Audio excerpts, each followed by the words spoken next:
नमस्कार. मालिकेच्या आजच्या भागामध्ये आपल्याला पाहायला मिळणार आहे की इकडे अर्णव डोक्याला हात लावून बसलाय, कारण त्याला ॲलर्जी झाली. त्याच्या घशातून आवाजच निघत नाहीये. त्याला प्रश्न पडलाय की आता करू काय, या सगळ्यातून कसा मार्ग काढायचा, हा प्रश्न अर्णवच्या समोर आहे. ईश्वरी म्हणत असते, सर हे सगळं काय झालंय, हे सगळं तुमच्यामुळेच झालंय. मी एवढं थँक्यू म्हणण्याचा प्रयत्न करत होते तुम्हाला, पण तुम्ही ऐकूनच घेतलं नाही. आणि मला सांगा, अशी फुलाची ॲलर्जी वगैरे कोणाला असते का? अर्णव चिडत असतो, ओरडून बोलायचा प्रयत्न करतो, पण ईश्वरी मात्र अर्णवला म्हणत असते की नाही, कसं आहे माहिती आहे का, की मला कळतच नाही आहे की तुम्ही कशासाठी असं बोलताय. तुम्ही बोलू नका ना हे सगळं. तुम्ही शांत व्हा बरं अर्णव सर, तुमच्या लक्षातच येत नाही आहे मला काय म्हणायचं आहे ते, असं ईश्वरी सांगू लागते. तेव्हा मात्र अर्णव खूप चिडलेला असतो, पण त्याच्या घशातून आवाजच येत नाही आहे. ईश्वरी मात्र त्याला शांत करण्याचा प्रयत्न करत असते, पण अर्णव ऐकायलाच तयार नसतो. अर्णव त्याच्याच हट्टाला पेटलेला असतो. अर्णव म्हणत असतो की नाही, बस झालं, आता ना हिला सगळ्या गोष्टी सांगितल्याच पाहिजेत. तेव्हा ईश्वरी म्हणते, शांत बसा बरं तुम्ही. एकतर तुमच्या घशातून आवाजच येत नाहीये आणि तुम्ही हे सगळं काय करताय, तुम्हाला कळतंय का, असं म्हणत ईश्वरी इकडे बोलत असते. परंतु अर्णव मात्र ऐकतच नाहीये. अर्णव तिच्यावर ओरडत असतो, पण अर्णवच्या घशातून आवाज काही केल्या येत नसतो. अर्णवला बोलायचं असतं, ईश्वरीला सांगायचं असतं की हे सगळं तुझ्यामुळं झालेलं आहे, या सगळ्याला जबाबदार तू आहेस. पण ही बाजू मांडणार कसा, कारण त्याच्या तोंडातून आवाजच निघत नाही. ईश्वरी म्हणते, सर तुम्ही शांत बसा बरं आधी, कारण तुमच्या ह्या सगळ्या गोष्टींमुळे हा सगळा गोंधळ झालेला आहे.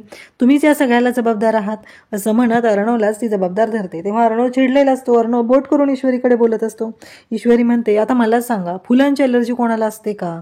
आता मला काय माहिती ना, पण हां तुम्हाला आहे, फुलांची ॲलर्जी तुम्हाला आहे हे मी मान्य करते, परंतु या सगळ्यावरती उपाय काढणं पण तेवढंच गरजेचं आहे की नाही सांगा बरं आता, असं म्हणत ईश्वरी अर्णवला समजून सांगू लागते. तेव्हा ईश्वरीला अर्णव जे काय बोलत आहे त्याबद्दल काहीच कळत नसतं. त्याचे हातवारे करणं या गोष्टी त्याच्या बोलण्यातून तिच्या लक्षातच येत नसतात. ती म्हणत असते की काय करू, यांना कशा पद्धतीने समजवू, म्हणजे यांचं जे काय बोलणं आहे ते मला कळेल. परंतु ईश्वरीला मात्र अर्णवचं बोलणं काही केलं समजत नसतं. ईश्वरी म्हणत असते की काय केलं पाहिजे. शेवटी अर्णवने तर डोक्याला हात लावून घेतलेला असतो. अर्णव डोक्याला हात लावून तिथे बसलेला असतो. तेव्हा ईश्वरी मात्र म्हणत असते की सर ते चांगलं दिसत नाही आहे, तुम्ही ते डोक्याला हात लावलाय ना ते चांगलं नाही दिसत आहे, तुम्ही तसं नका बसू, असं ईश्वरी अर्णवला खुणवते.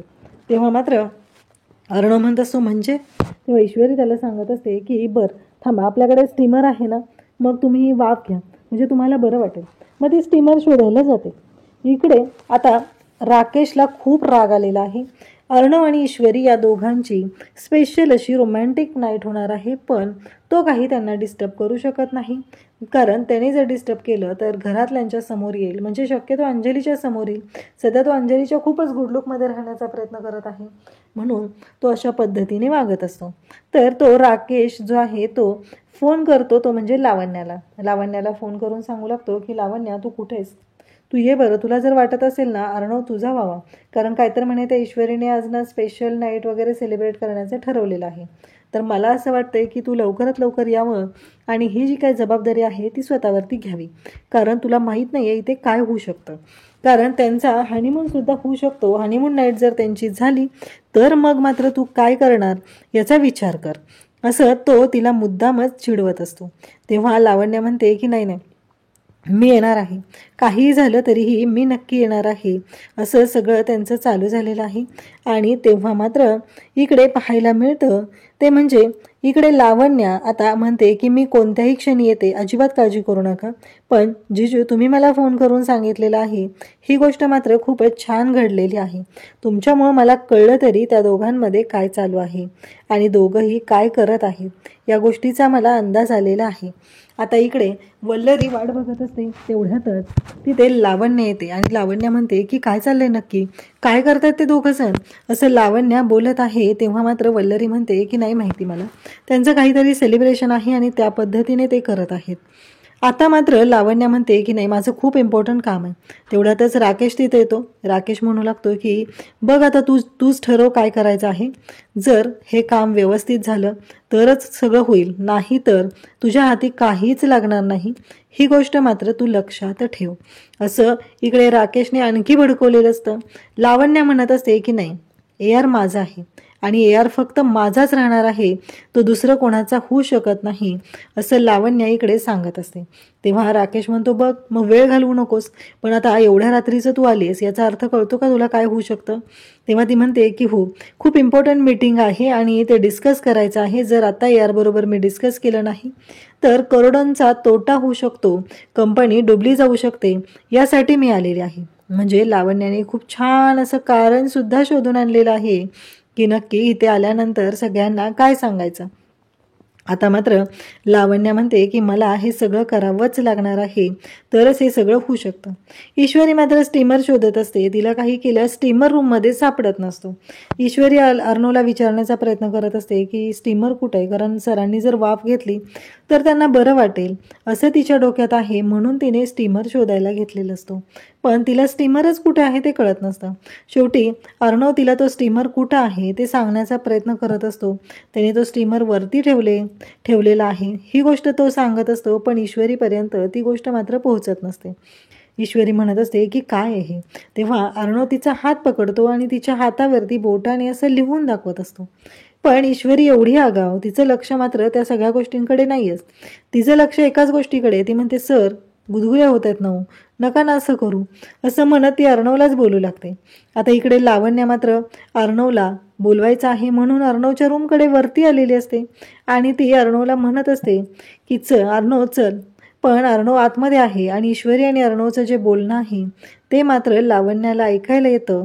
लावण्याला हे शब्द ऐकायला येतात. लावण्याच्या कानावरती हे शब्द पडलेले असतात की नको ना सर, सोडा ना, अहो मला खूप गुदगुल्या होत आहेत, सर प्लीज सोडा ना, मला खूप गुदगुल्या होत आहेत. हे ईश्वरीचे शब्द जेव्हा लावण्य ऐकते तेव्हा लावण्याच्या पायाखालची जमीन सरकते. कारण लावण्याला कळतच नाहीये की हे सगळं काय होऊन बसलंय, हे सगळं कशामुळे झालंय. कारण ईश्वरी आणि अर्णव या दोघांमध्ये ज्या गप्पा चालू आहेत, रोमॅन्टिक अशा गप्पा चालू आहेत, त्यामुळं मात्र इकडे ईश्वरी अर्णवला म्हणत असते की नाही, तुम्ही जे बोलताय ना ते प्लीज, असं म्हणत ती सांगत असते की प्लीज सर हात सोडा ना माझा, असं म्हणत ती अर्णवला बोलत आहे. आणि तिचं जे हसणं बोलणं खूप छान असं चालू असतं. तेवढ्यातच रूमचा दरवाजा वाजतो, कारण लावण्य अक्षरशः रडकुंड आलेली असते. तिला सहनच होत नाहीये की यांच्या दोघांमध्ये काय सुरू आहे. कारण काहीही झालं तरीही मला सरशी बोलायचंच आहे असं म्हणत तिने धाड धाड दरवाजा वाजवायला सुरुवात केलेली असते. जेव्हा लावण्या दरवाजा वाजवते तेव्हा मात्र इकडे अर्णव तिला दरवाजा उघडायला सांगतो. ईश्वरी मग जाऊन दरवाजा उघडते. ईश्वरी दरवाजा उघडायला जाते तेव्हा लावण्य म्हणते की मला सरशी बोलायचंय. तेव्हा ईश्वरी म्हणते की एवढ्या रात्री काय चाललंय यांचं, आणि ह्या आत्ता का आलेल्या आहेत इथं, काय काम आहे. तेव्हा ती ईश्वरीला सांगू लागते की माझं खूप इम्पॉर्टंट काम आहे. तेव्हा ईश्वरी म्हणते की नाही आत यायचं नाही, आणि ईश्वरी दरवाजा बंद करू लागते. तेव्हा मात्र लावण्य म्हणत असते म्हणजे मला बोलायचं आहे. तेव्हा अर्णव सांगतो की सांग तिला मी झोपलोय म्हणून, कारण माझ्या बाबतीत हे जे काय झालंय ना ॲलर्जी वगैरे ते कोणाला कळता कामा नाही. इकडे राकेश मात्र कान लावून असतो. राकेश स्वतः जाऊ शकत नाहीये म्हणून राकेशने हा सगळा प्लॅन केलेला असतो. आणि लावण्य मात्र तिथे थांबलेली असते. तेव्हा राकेश म्हणतो काय झालं, नक्की काय होतंय वरती. आता राकेश विचार करू लागतो. आणि तेव्हा मात्र इकडे ईश्वरी लावण्याला सांगते की नाही सर आता बोलू शकत नाहीये तुमच्याशी, तुम्ही जा आणि डिस्टर्ब करू नका. असं म्हणता क्षणी इकडे लावण्याला खूप राग येतो. लावण्या तनतनच खाली येते आणि म्हणू लागते की नाही, कोण आहे ही, कोण समजते दीड दमडीची, या लावण्या देशमुखला ती सांगते की डिस्टर्ब करू नका, पुन्हा येऊ नका म्हणून. हे काय आहे, हिची हिंमत इतकी कशी वाढलेली आहे. असं म्हणत लावण्या ओरडायला सुरुवात करते. आणि राकेश म्हणत असतो की हे सगळं काय घडलं. तेवढ्यातच मामा आणि अंजली तिथे येतात. लावण्या रडत आहे, लावण्याची हे समजूत घालत आहेत म्हणून हे सगळेजण तिथे आलेले असतात. लावण्या मात्र उठून निघालेली असते. अंजली म्हणते काय आहे हे सगळं, म्हणजे एवढ्या उशिरा रात्रीच्या वेळी लावण्य इथं का आलेली आहे आणि तिने इथे येण्याची गरज काय होती, कशासाठी ती आलेली आहे, मला कळत नाहीये की एवढ्या उशिरा यायची गरजच नव्हती तिने. असं म्हणत अंजली सगळ्यांच्या समोर आता लावण्याच्या बद्दल बोलत आहे. इकडे ईश्वरी अर्णवकडे येते आणि अर्णवला विचारू लागते की सर मला एक कळत नाहीये, ही गोष्ट कोणाला कळू द्यायची नाहीये का. तेव्हा अर्णव सांगतो की हो, ही गोष्ट कोणालाच कळता कामा नाही. तेव्हा ईश्वरी म्हणते म्हणजे. तेव्हा अर्णव म्हणू लागतो की हो, मी तुला काय सांगतो लक्षात येतंय का, की नाही कळू द्यायचं कोणाला, कारण सगळ्यांना काय वाटेल सांग बरं मला, तू माझ्यासाठी फुलं आणलेली. म्हणजे ईश्वरीला आता तो खाणाखुणा करून सांगत असतो. आणि ईश्वरी अर्णवची साईन लँग्वेज जी आहे ना ती डिकोड करू लागते. अर्णवला म्हणते की हो का, बरं मग ही जी फुलं तू माझ्यासाठी आणली होती एवढी स्पेशली, आणि त्याच्यामुळं काय झालं, ॲलर्जी झाली तर सगळ्यांचा गैरसमज होईल ना, सगळ्यांना वेगळं काहीतरी वाटेल. त्यापेक्षा ना कळू नकोस, कारण होईल बरं, येईल माझा आवाज उद्यापर्यंत, सगळं व्यवस्थित होईल, असं अर्णव तिला शब्द देत असतो. ईश्वरी म्हणत असते खरंच. म्हणजे ईश्वरीला असं वाटू लागतं की एवढं सगळं जे काही घडतंय ते मात्र आता ईश्वरीच्या बाबतीत ईश्वरी म्हणत असते की एवढा सरांना त्रास होतोय तरीही सर माझा विचार करतायत, माझ्याबद्दल कोणी गैरसमज करायला नको हा विचार करतायत. तेव्हा ईश्वरीला अर्णव विचारतो पण तू माझी एवढी काळजी का घेतेस. तेव्हा ईश्वरी म्हणते अहो सर तुम्ही विसरला का, मी तुमची बायको आहे ना, मग ऑब्वियसली तुमची काळजी तर मी घेणारच आहे. तेव्हा अर्णव म्हणतो म्हणजे, तेव्हा ती म्हणते हो मी बायको आहे. आणि अर्णव म्हणतो तू तर मला तुझा नवरा मानत नाही आहे ना. तेव्हा ईश्वरी म्हणते सर काय हे, आणि येते नाही आत्ता, मी ना काहीतरी नुसका शोधते, तुमच्या आवाजाचं जे आहे ते मला नीट केलं पाहिजे ना, तुमचा आवाज बसलेला आहे तो नीट केला पाहिजे, मी नुसका शोधते, असं म्हणत ईश्वरी अर्णवला बोलत असते. तेव्हा ईश्वरी आता म्हणते की मी आलेच. निघालेली असते. अर्णव त्या क्षणी ईश्वरीचा हात पकडतो. तेव्हा ईश्वरी मात्र अर्णवच्या प्रेमात पूर्ण वेडी झालेली असते. ती खूप लाजत असते. तिला माहिती असतं अर्णवने तिचा हात पकडलेला आहे आणि ती मात्र अर्णवकडे फिरूनही पाहत नाही. तेव्हा तिच्या डोक्यात एवढंच सुरू असतं की अर्णव सर म्हणजे सोडा ना हात, कारण इतक्या वेळ ही तीच बोलत होती मला गुदगुल्या होत आहेत, हात सोडा, आणि आताही पुन्हा तिचं तेच चाललेलं असतं. इकडे सगळेजण खाली बसलेले असतात. तेव्हा गरम पाणी पित असतात. राकेश म्हणत असतो की हे सगळं काय घडलं, कारण लावण्याने अशी गेलेली आहे. तेव्हा मामा म्हणतात की तिने एवढ्या उशिरा यायची गरजच नव्हती, एवढ्या उशिरा का आलीस ती, आणि काय काम होतं तिचं एवढं अर्जंट म्हणून तिला एवढ्या उशिरा यावं लागलेलं आहे. तेव्हा ऑफिसचं काम होतं. मामा सगळ्यांना विचारत असतात की ऑफिसचं काम होतं, मग एवढ्या उशिरा येऊन तिला ऑफिसचं काम करायचं होतं का, असं मामांचंही म्हणणं आहे. त्यासोबतच इकडे पाहायला मिळतं ते म्हणजे ईश्वरी आणि अर्णव. ईश्वरी प्रयत्न करत असते काय करू नक्की, कशा पद्धतीने गोष्टी हँडल करू. इकडे खाली आता सगळेजण आहेत. ईश्वरी अर्णवला विचारते तुम्हाला हळदी टाकलेलं दूध आवडतं का, म्हणजे त्याची काही ॲलर्जी नाही आहे ना. तेव्हा अर्णव म्हणतो की नाही आहे. मग ईश्वरी म्हणते की ठीक आहे मी घेऊन येते, हळदीवालं दूध तुमच्यासाठी मी घेऊन येते, तुम्हाला नक्की आराम पडेल त्या सगळ्यांनी, असं ईश्वरी सांगते. तेव्हा मात्र इकडे मामा राकेश सगळेजण बोलत असतात. अंजली म्हणत असते मला काय वाटते माहिती आहे का, आपण त्या दोघांना डिस्टर्ब नाही केलं पाहिजे, कारण त्या दोघांना एकमेकांचा जो वेळ आहे तो देता आला पाहिजे.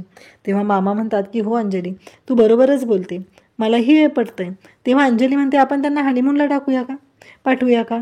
आणि आता मात्र प्रश्न असतो तो म्हणजे इकडे राकेश म्हणतो की पण वेळ कुठं आहे ना, म्हणजे राकेश म्हणतो की अर्णवला वेळ कुठं आहे हनीमूनला जाण्यासाठी, हे सगळं कसं शक्य आहे, आणि काहीही झालं तरीही या सगळ्या गोष्टी होऊ शकत नाहीत.